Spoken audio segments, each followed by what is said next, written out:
Good morning ಗೆಳೆಯರೆ. ಹಿಂದಿನ ತರಗತಿಯಲ್ಲಿ ನಾವು ಪ್ರಾಪರ್ ನೌನ್ ಅಂದರೆ ಏನು, ಅದಕ್ಕಿರ್ತಕ್ಕಂಥ ಎಕ್ಸಾಂಪಲ್ಸು ಮತ್ತು ಅದಕ್ಕಿರ್ತಕ್ಕಂಥ ಕ್ಯಾರೆಕ್ಟರ್ಸ್ಗಳನ್ನ ಕಲ್ತ್ವಿ ನಾವು. ಅದರ ನೋಟ್ಸ್ ನಿಮಗೆ ಈ ಬುಕ್ ಆ್ಯಪಲ್ಲಿ ಸಿಕ್ಕಿರುತ್ತೆ, ಓದಿರ್ತೀರಾ ಅಂತ ಅಂದ್ಕೊತೀನಿ. ಓದಿಲ್ಲ ಅಂತ ಹೇಳಿದ್ರೆ ಖಂಡಿತ ಓದಿ.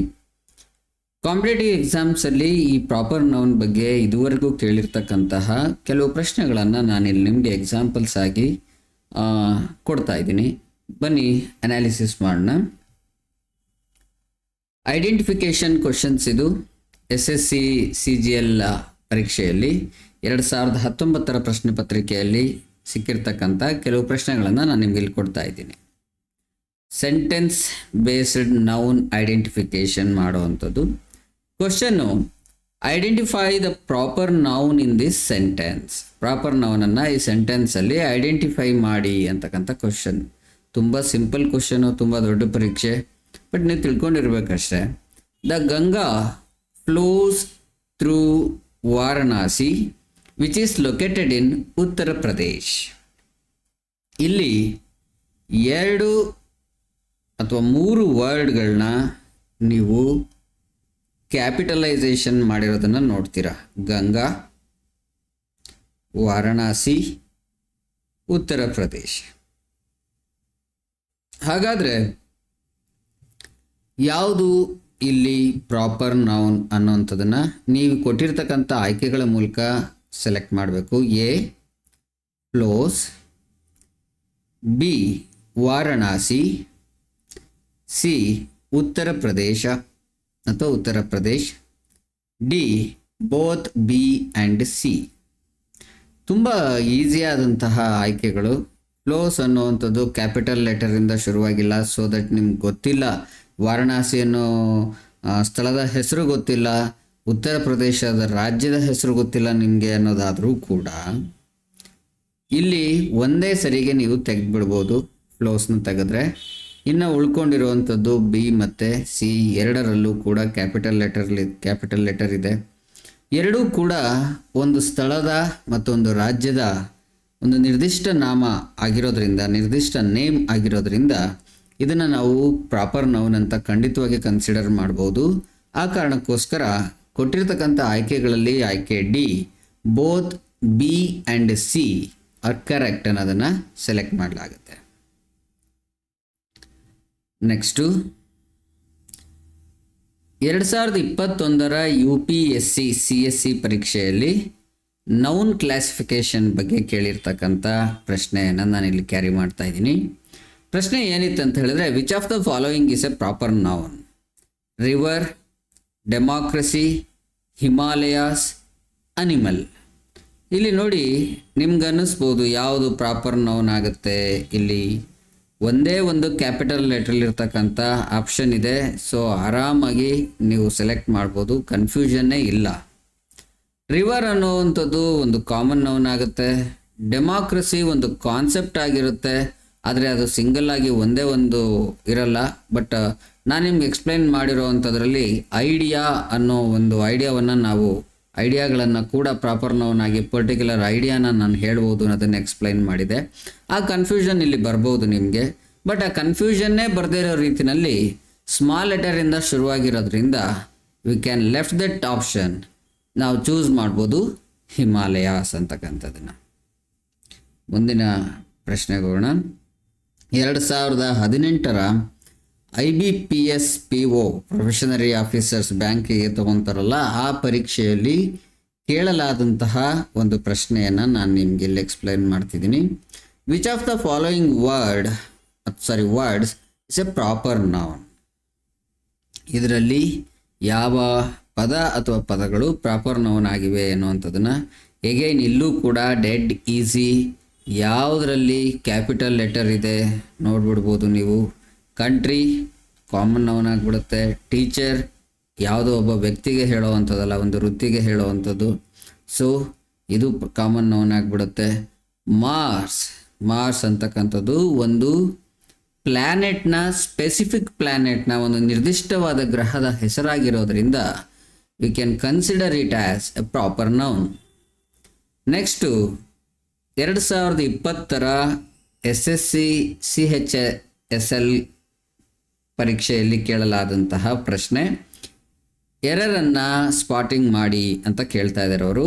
ತಪ್ಪು ಎಲ್ಲಾಗಿದೆ ಹುಡುಕಿ ಅಂತಕ್ಕಂಥದ್ದು. ಪ್ರಶ್ನೆ, find the error in the following sentence. Sentence ಏನು? The White House is located in Washington DC. ಇಲ್ಲಿ ವೈಟ್ ಹೌಸ್ ಅಂತಕ್ಕಂಥದ್ದು ಕ್ಯಾಪಿಟಲ್ ಲೆಟರಲ್ಲಿ ಬರಬೇಕು. ಯಾಕಂತ ಹೇಳಿದ್ರೆ ಒಂದು ನಿರ್ದಿಷ್ಟ ಸ್ಥಳದ ಜಾಗದ ಬಗ್ಗೆ ಇಲ್ಲಿ ಹೇಳಲಾಗ್ತಾ ಇದೆ. So it should be in a capitalised format ಅಥವಾ ಕ್ಯಾಪಿಟಲೈಸ್ಡ್ ವರ್ಡ್. ಹೆಚ್ ಅಂತಕ್ಕಂಥದ್ದು ಮತ್ತು W ಅಂತಕ್ಕಂಥದ್ದು ಈ ಎರಡು ಲೆಟರ್ಗಳು ಕ್ಯಾಪಿಟಲ್ ಲೆಟರಿಂದ ಶುರುವಾಗಬೇಕು. ಇದೇ ಇದರಲ್ಲಿರ್ತಕ್ಕಂಥ ತಪ್ಪು. ಎರರ್ ಸ್ಪಾಟಿಂಗ್ ಕ್ವಶನ್ ಇದು. ನೆಕ್ಸ್ಟು, RRB NTPC ಎಕ್ಸಾಮ್ 2021ರಲ್ಲಿ ಕೇಳಲಾದಂಥ ಒಂದು ಪ್ರಶ್ನೆ. ಸೆಂಟೆನ್ಸ್ ಬೇಸ್ಡ್ ನೌನ್ ಐಡೆಂಟಿಫಿಕೇಷನನ್ನು ಕೇಳಿದ್ದಾರೆ. Question, identify the proper noun in this sentence. ಈ ಸೆಂಟೆನ್ಸ್ನಲ್ಲಿ ಪ್ರಾಪರ್ ನೌನನ್ನು ಗುರುತಿಸಿ ಅಂತಕ್ಕಂಥದ್ದು. The Indian ocean in the third largest ocean in the world. ಇಲ್ಲಿ ಇಂಡಿಯನ್ ಓಷನ್ ಅಂತಕ್ಕಂಥದ್ದು ಒಂದು ಸ್ಪೆಸಿಫಿಕ್ ಓಷನ್ ಆಗಿದೆ. ಇದು ಪ್ರಾಪರ್ ನೌನ್ ಆಗಿರುತ್ತೆ. ಇಲ್ಲಿ ಇಂಡಿಯನ್ ಓಷನ್ ಅಂತಕ್ಕಂಥದ್ದು ಪ್ರಾಪರ್ ನೌನ್ ಆಗಿದೆ. ನೀವು ಪ್ರಾಪರ್ ನೌನನ್ನು ಇಲ್ಲಿ ಐಡೆಂಟಿಫೈ ಮಾಡ್ಬೋದು. ಯಾತಕ್ಕಂತ ಹೇಳಿದ್ರೆ ಲಾರ್ಜೆಸ್ಟ್ ಇರ್ಬೋದು, ಓಷನ್ ಇರ್ಬೋದು, ವರ್ಲ್ಡ್ ಇರ್ಬೋದು. ಇದು ಕ್ಯಾಪಿಟಲ್ ಲೆಟರ್ಸಿಂದ ಶುರುವಾಗಿಲ್ಲ ಮತ್ತು ಪರ್ಟಿಕ್ಯುಲರ್ ಆಗಿ ಒಂದು ಥಿಂಗ್ ಬಗ್ಗೆ ಅಥವಾ ಒಂದು ಸಂಗತಿಯ ಬಗ್ಗೆ ಅಥವಾ ಒಂದು ವಸ್ತುವಿನ ಬಗ್ಗೆ ಅಥವಾ ಒಂದು ಜಾಗದ ಬಗ್ಗೆ ಹೇಳ್ತಾ ಇಲ್ಲ ಇದ್ಯಾವುದು. ಇನ್ನು 2019ರಲ್ಲಿ UPSC CDS ಎಕ್ಸಾಮಲ್ಲಿ ಕೇಳಿರ್ತಕ್ಕಂಥದ್ದು ಕ್ಯಾಪಿಟಲೈಸೇಷನ್ ಮತ್ತು ನೌನ್ ಕರೆಕ್ಷನ್ ಬಗ್ಗೆ ಪ್ರಶ್ನೆಯನ್ನು ಕೇಳಲಾಗಿದೆ. ಪ್ರಶ್ನೆ ಏನು? Correct the sentence. The Statue of Liberty is in New York. Answer, the Statue of Liberty in New York. ಇದು proper noun. It must be capitalise ಆಗಿರಬೇಕು. ಅದೇ ಈ ಲಿಬರ್ಟಿ ಅನ್ನೋದು ಸ್ಮಾಲ್ ಲೆಟರಲ್ಲಿದೆ ನೋಡಿ ಇಲ್ಲಿ. ಹಾಗಾಗಿ ಆ ಕಾರಣಕ್ಕಾಗಿ ಈ ಸೆಂಟೆನ್ಸ್ ರಾಂಗ್ ಆಗಿತ್ತು. ನೀವು ಆ ಎರರನ್ನು ಐಡೆಂಟಿಫೈ ಮಾಡಬೇಕು. ಇನ್ನು 2018ರ IBPS RRB ಪ್ರಶ್ನೆ ಪತ್ರಿಕೆಯಲ್ಲಿ ಕೇಳಲಾದಂತಹ ಪ್ರಶ್ನೆ ನೌನ್ ಕರೆಕ್ಷನ್ಗೆ ಸಂಬಂಧಪಟ್ಟಿದ್ದಂಥದ್ದು. ಪ್ರಶ್ನೆ ಏನು ಹೇಳುತ್ತೆ ಅಂದರೆ, correct the sentence. Mount Kilimanjaro is located in Africa. ಇಲ್ಲಿ ಮೌಂಟ್ ಕಿಲಿಮಾಂಜರೋ ಏನಿದೆ ಇಸ್ ಎ ಸ್ಪೆಸಿಫಿಕ್ ಮೌಂಟೈನ್. ಒಂದು ನಿರ್ದಿಷ್ಟವಾದ ಮೌಂಟೈನ್ಗೆ ಹೇಳ್ತಕ್ಕಂಥ ಹೆಸರಾಗಿದ್ದು ಇಟ್ ಮಸ್ಟ್ ಬಿ ಕ್ಯಾಪಿಟಲೈಸ್ಡ್. ಇದು ಕ್ಯಾಪಿಟಲೈಸ್ ಆಗಬೇಕು ಅನ್ನೋ ಕಾರಣಕ್ಕೋಸ್ಕರ ಇಲ್ಲಿ ಇದನ್ನು ಕೆ ಕ್ಯಾಪಿಟಲ್ ಇಲ್ಲ. ನೀವು ಎಣ್ಬಿಡ್ಬೋದು ಮೌಂಟ್ ಕ್ಯಾಪಿಟಲ್ ಇದೆಯಲ್ಲ ಆಗುತ್ತೆ ಏನೋ, ಕೆ ಕ್ಯಾಪಿಟಲ್ ಇಲ್ಲ. ಆ ಕಾರಣಕ್ಕೋಸ್ಕರ ಇದನ್ನು ರಾಂಗ್ ಆಗಿತ್ತು. ಇದನ್ನು ನೀವು ಐಡೆಂಟಿಫೈ ಮಾಡಬೇಕಾಗತ್ತೆ. ನೆಕ್ಸ್ಟು 2020ರ SSC CGL ಪ್ರಶ್ನೆ ಪತ್ರಿಕೆಯಲ್ಲಿ ಕೇಳಲಾದಂತಹ ಒಂದು ಪ್ರಶ್ನೆ ಸೆಂಟೆನ್ಸ್ ಕರೆಕ್ಷನ್ ಬಗ್ಗೆ ಕೇಳಿದರೆ. ಪ್ರಶ್ನೆ ಏನು ಹೇಳುತ್ತೆ ಅಂದರೆ, find the error in this sentence. Mother Teresa dedicated her life to helping the poor. ಇಲ್ಲೂ ಅಷ್ಟೇ ತೆರೆಸಾ ಬಂದು ಟಿ ಕ್ಯಾಪಿಟಲ್ ಟಿ ಆಗಬೇಕು. ಇದಿಷ್ಟೇ ರಾಂಗ್ ಗೆಳೆಯರೆ. IBPS ಅಂದ ತಕ್ಷಣ, SSC ಅಂದ ತಕ್ಷಣ, UPSC ಅಂದ ತಕ್ಷಣ ಅಯ್ಯೋ ನಮಗೆ ಇಂಗ್ಲೀಷ್ ಬರಲ್ಲ, ಅದರಲ್ಲಿ ಈ ಥರದ್ದು ಪ್ರಶ್ನೆಗಳಿರುತ್ತೆ, ನಮ್ಮಿಂದ ಅದು ಸಾಧ್ಯ ಆಗಲ್ಲ ಅಂತ ಅನ್ಕೊತಿದ್ದೀರಾ. ಅಂದ್ಕೊಂಡಿದ್ರಿ ಎಷ್ಟೊತ್ತಿನ, ಅಥವಾ ಎಷ್ಟೊಂದು ಜನ ಹಾಗೆ ಅಂದ್ಕೊಂಡಿದ್ದಾರೆ. ಹಿಂದಿನ ಕ್ಲಾಸ್ ಪ್ರಾಪರ್ ನೌನ್ ಬಗ್ಗೆ ಎಷ್ಟು ಸಿಂಪಲ್ ಆಗಿತ್ತು, ಅದು ತಿಳಿದ ನಂತರ ಈ ಪ್ರಶ್ನೆಗಳೆಲ್ಲ ಎಷ್ಟು ಸಿಲ್ಲಿ ಅಂತ ಅನಿಸ್ಲಿಕ್ಕೆ ಖಂಡಿತವಾಗ್ಲೂ ಸಾಧ್ಯ ಆಗುತ್ತೆ. ಓದಿದ್ರೆ ಮಾತ್ರ, ನಾವು ಅದನ್ನು ತಿಳ್ಕೊಳ್ಳಿಕ್ಕೆ ಪ್ರಯತ್ನ ಪಟ್ಟರೆ ಮಾತ್ರ ಈ ಪ್ರಶ್ನೆಗಳು ಖಂಡಿತವಾಗಿಯೂ ಡೆಡ್ ಈಸಿ ಅಥವಾ ಸಿಲ್ಲಿ ಆಗಿರ್ತವೆ ಅಂತ ಹೇಳ್ಬೋದು. ನಮಗೊಂದು ಸ್ವಲ್ಪ ಅಬ್ಸರ್ವೇಷನ್ ಚೆನ್ನಾಗಿರಬೇಕು, ನನಗೆ ಗೊತ್ತು ಅನ್ನೋ ಅಹಂ ಇರಬಾರ್ದು. ಏನಿದೆ, ಯಾವ ರೀತಿ, ಎಲ್ಲಿ ತಪ್ಪಾಗಿದೆ ಅದನ್ನು ಹುಡುಕಬೇಕು. ಜಸ್ಟು ಒಂದು ಸ್ವಲ್ಪ ನಮ್ಮ ಬುದ್ಧಿಗೆ ಸಾಣೆ ಹಿಡಿಯೋದಷ್ಟೇ ನಮ್ಮ ಕೆಲಸ ಆಗಿರಬೇಕು ವಿತ್ ನಾಲೆಡ್ಜ್. ಸೊ ಹೀಗೆ ಪ್ರತಿಯೊಂದು ಕಾನ್ಸೆಪ್ಟ್ಸು ಪ್ರತಿಯೊಂದು ಸಬ್ಜೆಕ್ಟ್ಸಲ್ಲಿ ನಾವು ಅಚೀವರ್ಸ್ ಹಂಟ್ ಕೋರ್ಸ್ಗಳಲ್ಲಿ ಇದೇ ಥರ ಮಾಡುವಂಥದ್ದು. ಕಾನ್ಸೆಪ್ಟನ್ನು ಎಕ್ಸ್ಪ್ಲೈನ್ ಮಾಡ್ತೀವಿ. ಆ ಕಾನ್ಸೆಪ್ಟ್ ಬಗ್ಗೆ ನಿಮಗೆ ಇದುವರೆಗೂ ಕೇಳಲಾದಂತಹ ಪ್ರಶ್ನೆಗಳನ್ನು ನಿಮಗೆ ಹೆಕ್ಕಿ ತಂದುಕೊಟ್ಟು ಎಕ್ಸ್ಪ್ಲೈನ್ ಮಾಡ್ತೀವಿ. ಆ ಮೂಲಕ ಕಾಂಪಿಟೇಟಿವ್ ಎಕ್ಸಾಮ್ಸ್ ಅನ್ನೋದು ಎಷ್ಟು ಸರಳ, ಎಷ್ಟು ಈಸಿ, ಸತತವಾದ ಶ್ರದ್ಧೆ ಮತ್ತು ಪರಿಶ್ರಮ ಇದ್ದರೆ ಅನ್ನೋವಂಥ ಒಂದು ಕಾನ್ಫಿಡೆನ್ಸನ್ನು ನಿಮಗೆ ತಂದುಕೊಡುವಂಥದ್ದಷ್ಟೇ ನಮ್ಮ ಉದ್ದೇಶ. ಮುಂದಿನ ಪ್ರಶ್ನೆ 2017ರ UPSC NDA ಎಕ್ಸಾಮ್ನಲ್ಲಿ ಕೇಳಿರುವಂಥದ್ದು ಪ್ರಾಪರ್ ನೌನ್ ಯೂಸೇಜ್ ಬಗ್ಗೆ. ಕ್ವಶನ್ ಏನು ಹೇಳುತ್ತೆ ಅಂದರೆ, correct the sentence. The Great Wall of China is a famous landmark. ಇಲ್ಲೂ ಅಷ್ಟೇ ದ ಅನ್ನೋವಂಥದ್ದು ಚೇಂಜ್ ಆಗಬೇಕು, ಇನ್ನು ಬಾಕಿದೆಲ್ಲ ಕರೆಕ್ಟಾಗೇ ಇದೆ. So the Great Wall of China is a proper noun and it must be capital ಲೆಟರ್ಲಿ ಇರಬೇಕು ಅಂತಕ್ಕಂಥದ್ದೇ ನೀವು ಐಡೆಂಟಿಫೈ ಮಾಡಬೇಕಾಗಿರುವಂಥ ಒಂದು ಮಿಸ್ಟೇಕು. ಮುಂದಿನ ಪ್ರಶ್ನೆ 2018ರಲ್ಲಿ IBPS RRB ಎಕ್ಸಾಮ್ನಲ್ಲಿ ಕೇಳಿರ್ತಕ್ಕಂಥ ಒಂದು ಪ್ರಶ್ನೆ, ಕರೆಕ್ಟ್ ದ ಸೆಂಟೆನ್ಸ್. ಇದಾಯಿತು. ಕಿಲಿಮಾಂಜರೋ ಬಗ್ಗೆ ನಾನು ಆಲ್ರೆಡಿ ಹೇಳಿದ್ದೀನಿ, ಮದರ್ ತೆರೆಸಾನು ಹೇಳಿದ್ದೀನಿ. ಓಕೆ, ನೆಕ್ಸ್ಟು IBPS ಕ್ಲರ್ಕ್ 2019 ಪರೀಕ್ಷೆಯಲ್ಲಿ ಕೇಳಲಾದಂಥ ಪ್ರಶ್ನೆ, ಎರರ್ ಸ್ಪಾಟಿಂಗ್ ಬಗ್ಗೆ, ತಪ್ಪುಗಳನ್ನು ಹುಡುಕಿ ಅಥವಾ ತಪ್ಪನ್ನು ಐಡೆಂಟಿಫೈ ಮಾಡಿ ಅಂತಕ್ಕಂಥ ಒಂದು ಪ್ರಶ್ನೆ. Identify the error in the sentence. I want to visit the Eiffel Tower next year.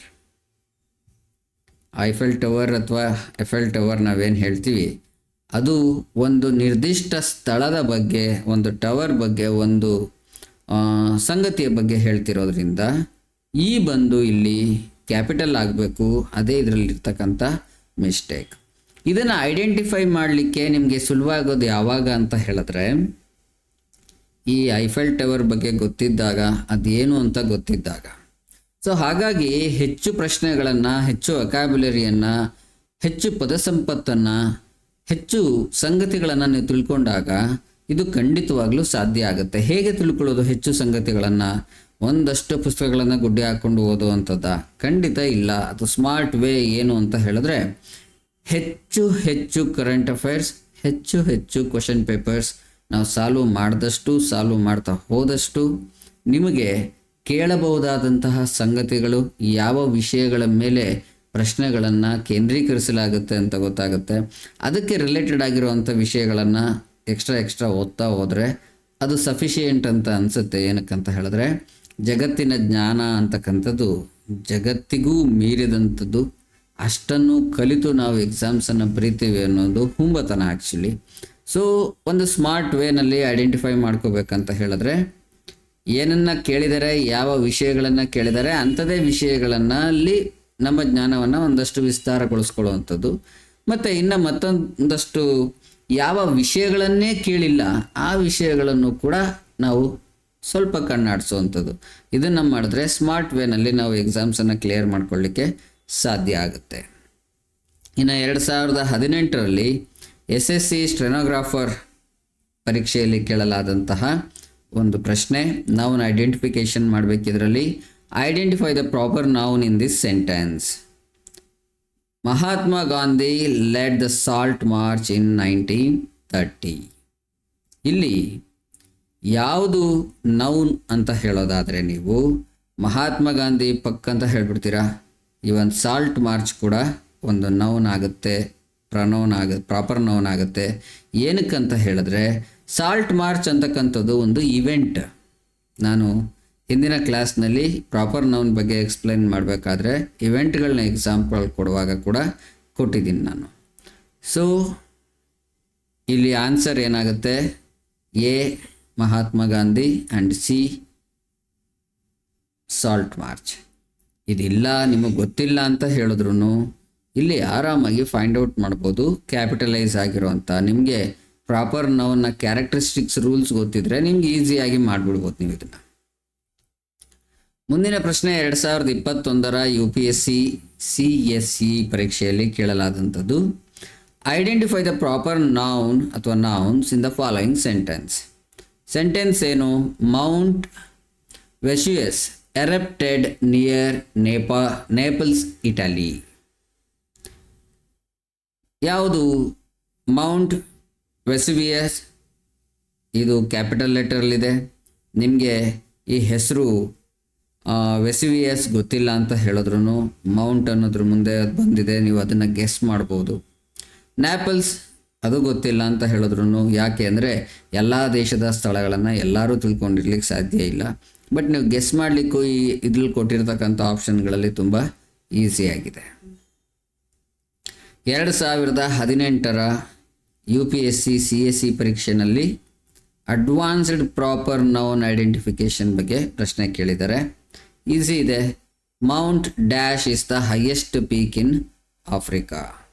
Already ನೀವು ಕಲ್ತಿದ್ದೀರಾ ಈ ಪ್ರಶ್ನೆ. ಈ ಥರದ್ದು ವಿಷಯಗಳ ಮೇಲೆ ರಿಪೀಟೆಡ್ ಆಗಿ ಕೇಳ್ತಿರ್ತಾರೆ, ಅದಕ್ಕೆ ಹೆಚ್ಚಿನ ಮಹತ್ವವನ್ನು ಕೊಡಬೇಕಷ್ಟೇ ನೀವು. ಕಿಲಿಮಾಂಜರೋ. ಇನ್ನು 2016 UPSC CSEಯಲ್ಲಿ ಕೇಳಲಾದಂತಹ ಒಂದು ಪ್ರಶ್ನೆ.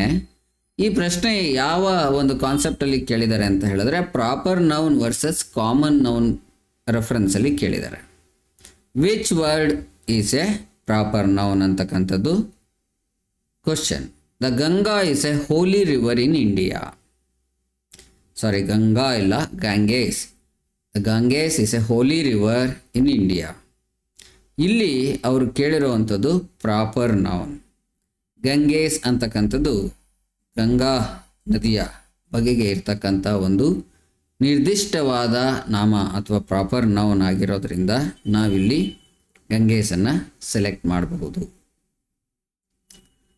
ಮುಂದಿನ ಪ್ರಶ್ನೆ. I gave my book to Riya to read.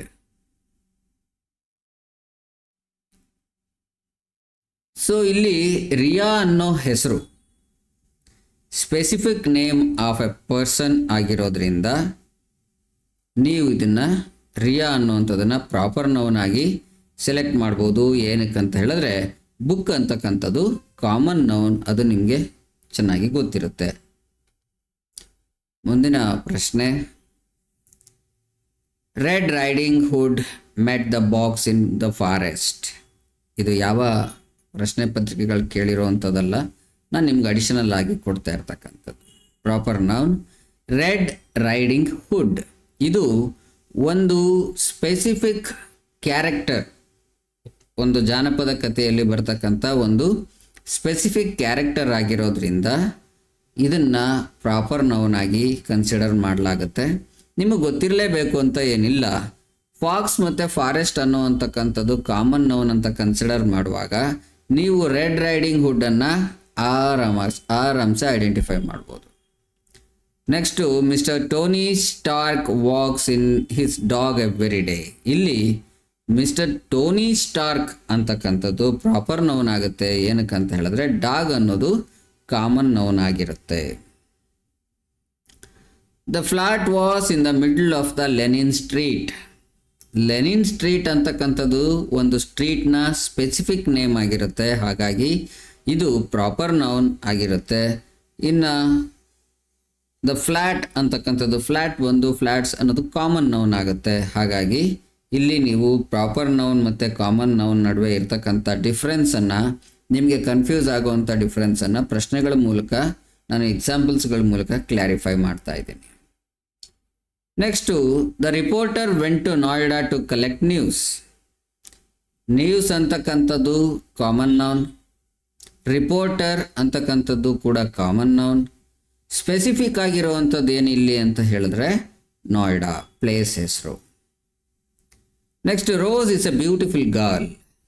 ಇಲ್ಲಿ ಗರ್ಲ್ ಅನ್ನೋವಂಥದ್ದು ಕಾಮನ್ ನೌನ್, ಬ್ಯೂಟಿಫುಲ್ ಅಂತಕ್ಕಂಥದ್ದು ಕೂಡ ಕಾಮನ್ ಆಗಿ ಒಂದು ವರ್ಣಿಸಕ್ಕೆ ಯೂಸ್ ಮಾಡುವಂಥದ್ದು, ಬಟ್ ಅದು ನೌನ್ ಆಗೇ ಬರಲ್ಲ ನಿಮಗೆ. ಇನ್ನು ರೋಸ್ ಅಂತಕ್ಕಂಥದ್ದು ನೇಮು, ಸ್ಪೆಸಿಫಿಕ್ ಪರ್ಸನ್ನ ನೇಮ್. ನೀವು ಹೇಳ್ಬೋದು ರೋಸ್ ಅನ್ನೋರು ಎಷ್ಟು ಜನ ಇರ್ತಾರೆ, ಬಟ್ ಇಲ್ಲಿ ಪರ್ಟಿಕ್ಯುಲರ್ ಒಂದು ರೋಸ್ ಬಗ್ಗೆ, ಒಂದು ಹುಡುಗಿಯ ಬಗ್ಗೆ, ರೋಸ್ ಅನ್ನೋ ಒಂದು ಹುಡುಗಿಯ ಬಗ್ಗೆ ಹೇಳ್ತಿರೋದ್ರಿಂದ ಪರ್ಟಿಕ್ಯುಲರ್ ನೇಮ್ ಅಂತ ಇಲ್ಲಿ ನಾವು ಕನ್ಸಿಡರ್ ಮಾಡ್ತೀವಿ. ಹಾಗಾಗಿ ಇದು specific name of a person ಆಗಿರೋದ್ರಿಂದ it is a proper noun. Next King Arthur was a noble king. Noble king ಅಂತಕ್ಕಂಥದ್ದು ಕಾಮನ್ ನೌನ್ ಆಗಿದೆ. ಕಿಂಗ್ ಆರ್ಥರ್ ಅಂತಕ್ಕಂಥದ್ದು ಹೆಸರು. ಹಾಗಾಗಿ ಇದು ಸ್ಪೆಸಿಫಿಕ್ ನೇಮ್ ಆಗಿರೋದ್ರಿಂದ, ಇದೊಂದು ಹಿಸ್ಟಾರಿಕಲ್ ಫಿಗರ್ ಆಗಿರೋದ್ರಿಂದ we can consider it as a proper noun. Next, the Milky Way is a big galaxy. Big galaxy ಅಂತಕ್ಕಂಥದ್ದೇ ಒಂದು ಕಾಮನ್ ನೌನ್. ಆ ಗ್ಯಾಲಕ್ಸಿ ಒಳಗಡೆ ಇರ್ತಕ್ಕಂಥ ಅಥವಾ ಗ್ಯಾಲಕ್ಸಿನಲ್ಲಿ ಇರ್ತಕ್ಕಂಥ ಮಿಲ್ಕಿ ವೇ ಅಂತಕ್ಕಂಥ ಒಂದು Galaxy, it is a specific name of a galaxy, so it is proper noun. The Indian Express is the newspaper I read regularly. ಇಲ್ಲಿ ನ್ಯೂಸ್ ಪೇಪರ್ ಅಂತಕ್ಕಂಥದ್ದು ಕಾಮನ್ ನೌನ್ ಆಗಿದೆ. ಯಾವ ನ್ಯೂಸ್ ಪೇಪರ್ ಅಂತ particular ಆಗಿ ಏನು ಹೇಳ್ತಿದ್ದಾರೋ ದ ಇಂಡಿಯನ್ ಎಕ್ಸ್ಪ್ರೆಸ್ ಇದು proper noun ಆಗಿರುತ್ತೆ. Sheldon Cooper is an intelligent physicist ಒಂದು ಕಾಮನ್ ನೌನ್. ಆದರೆ ಯಾವ ಫಿಸಿಸಿಸ್ಟ್ ಇಂಟೆಲಿಜೆಂಟ್ ಇಲ್ಲಿ ಅಂತ ಹೇಳ್ತಾ ಇದೆ ಸೆಂಟೆನ್ಸ್? ಶೆಲ್ಡಾನ್ ಕೂಪರ್. ಪರ್ಟಿಕ್ಯುಲರ್ ಆಗಿ ಈ ವ್ಯಕ್ತಿಯ ಬಗ್ಗೆ ಹೇಳ್ತಿರೋದು, ಹಾಗಾಗಿ Sheldon Cooper is a specific name of a person, so it is a proper noun. ಇದೊಂದು ಫ್ರಿಕ್ಷನಲ್ ಕ್ಯಾರೆಕ್ಟರ್, ಆ್ಯಕ್ಚುಲಿ ನೀವು ಅದನ್ನು ರಿಯಲ್ ಆಗಿ ತೊಗೊಂಬೇಡಿ. The Ganga is an important river of India. ಇಲ್ಲಿ ದ ಗಂಗಾ ಅಂತಕ್ಕಂಥದ್ದು ಮತ್ತು ಇಂಡಿಯಾ ಈ ಎರಡೂ ಕೂಡ specific name of a river and specific name of a country, both making them proper noun. ಇಲ್ಲಿ ರಿವರ್ ಅಂತಕ್ಕಂಥದ್ದು ಕಾಮನ್ ನೌನ್ ಆಗಿರುತ್ತೆ, ಇಂಡಿಯಾ ಮತ್ತು ದ ಗಂಗಾ ಎರಡೂ ಕೂಡ ಪ್ರಾಪರ್ ನೌನ್ ಆಗಿರುತ್ತೆ. My uncle works in reserve bank of India. Reserve bank of India ಅಂತಕ್ಕಂಥದ್ದು ನಮ್ಮ ಭಾರತದ ಮದರ್ ಬ್ಯಾಂಕ್, ಮೈನ್ ಬ್ಯಾಂಕ್. ಇದು specific name of our financial institution. ಇದನ್ನು ನಾವು ಪ್ರಾಪರ್ ನೌನ್ ಆಗಿ ಕನ್ಸಿಡರ್ ಮಾಡಬೇಕಾಗತ್ತೆ. ಅಂಕಲ್ ಅಂತಕ್ಕಂಥದ್ದು ಮೈ ಅಂಕಲ್, ನನ್ನ ಅಂಕಲ್ ಅನ್ನೋದು ನಿರ್ದಿಷ್ಟವಾಗಿ ನಮ್ಮ ಅಂಕಲ್ಗೆ ಹೇಳಿದಾಗಿದ್ರೂ ಕೂಡ ಮೈ ತೆಗೆದು ನೋಡುವಾಗ ಅಂಕಲ್ ಅಂತಕ್ಕಂಥದ್ದು ಕಾಮನ್ ನೌನ್ ಆಗುತ್ತೆ. The Indian express is the news paper I read regularly. Again same ಅದೇ ಥರದ ಎಕ್ಸಾಂಪಲ್ ಇದು, ನಾನು ಆಲ್ರೆಡಿ ಎಕ್ಸ್ಪ್ಲೈನ್ ಮಾಡಿದ್ದೀನಿ. ಗೆಳೆಯರೇ, ಇಷ್ಟು ಪ್ರಾಪರ್ ನೌನ್ ಬಗ್ಗೆ ಹಿಂದೆ ಕೇಳಲಾದಂತಹ, ಹಿಂದಿನ ಪ್ರಶ್ನೆ ಪತ್ರಿಕೆಗಳಲ್ಲಿ ಕೇಳಲಾದಂತಹ ಕೆಲವು ಪ್ರಶ್ನೆಗಳು, ಜೊತೆಗೆ ಪ್ರಾಪರ್ ನೌನ್ ಮತ್ತು ಕಾಮನ್ ನೌನ್ ಬಗ್ಗೆ ನಿಮ್ಮಲ್ಲಿ ಉಂಟಾಗಬಹುದಾದಂತಹ ಸಂದೇಹವನ್ನು, ಡೌಟ್ಸನ್ನು ಕ್ಲಿಯರ್ ಮಾಡಲಿಕ್ಕೆ ಕೊಟ್ಟಂಥ ಕೆಲವು ಎಕ್ಸಾಂಪಲ್ಸ್ಗಳು. ನೀವು ಈ ಕೋರ್ಸನ್ನು ಜಾಯ್ನ್ ಆಗಬೇಕು, ಈ ಕೋರ್ಸ್ಗೆ ಜಾಯ್ನ್ ಆಗಬೇಕು, ನೀವು ಕೂಡ 0 ಲೆವೆಲಿಂದ ಹೀರೋ ಲೆವೆಲಿಗೆ ನಿಮ್ಮ ಗ್ರಾಮರನ್ನು ಅಕಾಡೆಮಿಕ್ಸ್ ಲೆವೆಲಲ್ಲಿ ಮತ್ತು ಕಾಂಪಿಟೇಟಿವ್ ಎಕ್ಸಾಮ್ಸ್ ಲೆವೆಲಲ್ಲಿ ಅಥವಾ ನಿಮ್ಮ ಮಕ್ಕಳಿಗೆ, ಸಹೋದರ ಸಹೋದರಿಯರಿಗೆ ಹೇಳ್ಕೊಡ್ಲಿಕ್ಕೋಸ್ಕರ ಕಲಿಬೇಕು ಅಥವಾ ನಿಮ್ಮ ಫ್ಯಾಷನ್ಗೋಸ್ಕರ ಕಲಿಬೇಕು ಅಂತ ಹೇಳಿದ್ರೆ ನೀವು ಈ ಕೋರ್ಸ್ಗೆ ಜಾಯ್ನ್ ಆಗ್ಬೋದು. ಕೋರ್ಸ್ಗೆ ಜಾಯ್ನ್ ಆಗಲಿಕ್ಕೆ achievershunt.comಗೆ ಭೇಟಿ ನೀಡಿ. ಆ ಕೋರ್ಸನ್ನು ಅಲ್ಲಿ ಲಾಗಿನ್ ಆಗಿ ನೀವು ಕೋರ್ಸನ್ನು ಪರ್ಚೇಸ್ ಮಾಡ್ಬೋದು. ತುಂಬ ಕಾಂಪಿಟೇಟಿವ್ ರೇಟ್ ಇರುತ್ತೆ, ಆ್ಯನ್ಯುವಲ್ ಫೀಸ್ ಇರುತ್ತೆ ಅಷ್ಟೇ. ತುಂಬ ನೆಗ್ಲಿಜಬಲ್ ಪ್ರೈಸಲ್ಲಿ ನೀವು ಇದನ್ನು ಮಾಡ್ಬೋದು. ಯಾರೆಲ್ಲ ಸಬ್ಸ್ಕ್ರೈಬ್ ಆಗ್ತೀರಾ ಅಥವಾ ಈ ಕೋರ್ಸನ್ನು ತೊಗೊತೀರಾ ಅವರಿಗೆ ಫ್ರೀಯಾಗಿ ಇದರ ನೋಟ್ಸು, ಸ್ಟಡಿ ಮೆಟೀರಿಯಲ್ಸು ಆ್ಯಪಲ್ಲಿ ಸಿಗುತ್ತೆ. ನಮ್ಮ ಅಚೀವರ್ಸ್ ಹಂಟ್ ಈ ಬುಕ್ ಆ್ಯಪಲ್ಲಿ ಸಿಗುತ್ತೆ. ಇನ್ನು ಕ್ವಿಜ್ ಆ್ಯಪ್ ಕೂಡ ಇದೆ, ವೆಬ್ಸೈಟ್ ಕೂಡ ಇದೆ. ವೆಬ್ಸೈಟಲ್ಲಿ ನೀವು ಕಲಿತದನ್ನು ಪ್ರಾಕ್ಟೀಸ್ ಮಾಡ್ಬೋದು, ಬೇರೆಯವ್ರ ಜೊತೆ ಕಾಂಪೀಟ್ ಮಾಡ್ಬೋದು. ತುಂಬ ಅದ್ಭುತವಾದ ಬ್ಯಾಟಲ್ ಟೈಪ್ ಅಥವಾ ಕಾಂಪಿಟೇಷನ್ ಟೈಪು, ಗೇಮ್ಸ್ ಟೈಪು ಕ್ವಿಜ್ಗಳನ್ನ ಇಲ್ಲಿ ನಾವು ನಿಮಗೆ ಕೊಡಲಾಗಿದೆ. ನಿಮ್ಮ ಲರ್ನಿಂಗ್ ಅನ್ನೋದು ಫನ್ ಆಗಿರಲಿ ಅನ್ನೋ ಕಾರಣಕ್ಕೋಸ್ಕರ. ಸೊ ಯಾವುದಾದ್ರೂ ಕಾಂಪಿಟೇಟಿವ್ ಎಕ್ಸಾಮ್ಸ್ಗೆ ನೀವು ಪ್ರಿಪೇರ್ ಆಗ್ತಿದ್ದೀರಾ ಅಂತ ಹೇಳಿದ್ರೆ ಆ ಎಕ್ಸಾಮ್ಸ್ನ ಯಾವ ರೀತಿ ಇರುತ್ತೆ, ರೂಪುರೇಷೆಗಳೇನು, ಏನು ಟ್ರೆಂಡಿಂಗಲ್ಲಿದೆ, ಓದುವಂಥ ಸ್ಟ್ರಾಟಜೀಸ್ ಏನು, ಪ್ರತಿಯೊಂದು ತಿಳ್ಕೊಬೇಕಂತ ಹೇಳಿದ್ರೆ ಅದಕ್ಕೋಸ್ಕರನೇ ಒಂದು ಡೆಡಿಕೇಟೆಡ್ ವೆಬ್ಸೈಟನ್ನು ಯಾವುದೇ ಅಡ್ವರ್ಟೈಸ್ಮೆಂಟ್ ಇಲ್ಲದೆ ನಾವು ನಿಮಗೋಸ್ಕರ ಮಾಡಿದ್ದೀವಿ. achievershunt.in ಅಲ್ಲಿ ನೀವು ಚೆಕ್ ಮಾಡ್ಕೋಬೋದು. ಮತ್ತು ಯಾವುದೇ ಥರದ ಡೌಟ್ಸ್ ಅಥವಾ ಸಲಹೆಗಳು ಬೇಕಿದ್ದರೆ, ಗೈಡೆನ್ಸ್ ಬೇಕಿದ್ದರೆ ನೀವು ನಮಗೆ ಮೇಲ್ ಮಾಡ್ಬೋದು. Thank you. ಈ ಕ್ಲಾಸನ್ನು ಇಲ್ಲಿಗೆ ಮುಗಿಸಿದ್ದೀವಿ. ಮುಂದಿನ ಕ್ಲಾಸಲ್ಲಿ ಮುಂದಿನ ಕಾನ್ಸೆಪ್ಟ್ನೊಂದಿಗೆ ಶುರು ಮಾಡೋಣ. ಧನ್ಯವಾದ.